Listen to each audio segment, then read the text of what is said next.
My children foundation এক বৃহৎ সংস্থা। বিগত কয়েক বছর ধরে তারা পশ্চিমবঙ্গের বিভিন্ন জেলায় পিছিয়ে পড়া, আর্থিক দিক থেকে যারা যথেষ্ট সাহায্য পায় না সেই সমস্ত ছাত্রছাত্রীদের বিভিন্নভাবে তারা সাহায্য করে চলেছে।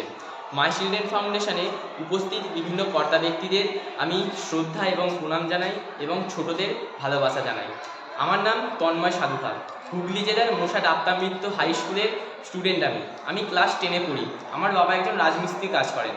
মাই চিলড্রেন ফাউন্ডেশন আমাকে সাহায্য করার পর আমি ঠিকভাবে পড়াশোনা করতে পারছি। আগে আমি ঠিকভাবে পড়াশোনা করতে পারতাম না। আমি ভবিষ্যতে সায়েন্স নিয়ে পড়াশোনা করতে চাই।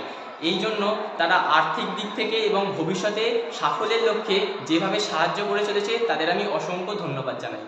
আমিও বড় হয়ে মাই চিলড্রেন ফাউন্ডেশনের পাশে থাকতে চাই। তারা যেভাবে আর্থিক দিক থেকে পিছিয়ে পড়া ছাত্রছাত্রীদের সাহায্য করে চলেছে এবং ভবিষ্যতে যারা সাফল্য লাভ করতে চায় তাদের যেভাবে সাহায্য করে চলেছে, সেরকম তাদেরও মাই চিলড্রেন ফাউন্ডেশনের পাশে থেকে আমি তাদের সাহায্য করতে চাই। নমস্কার।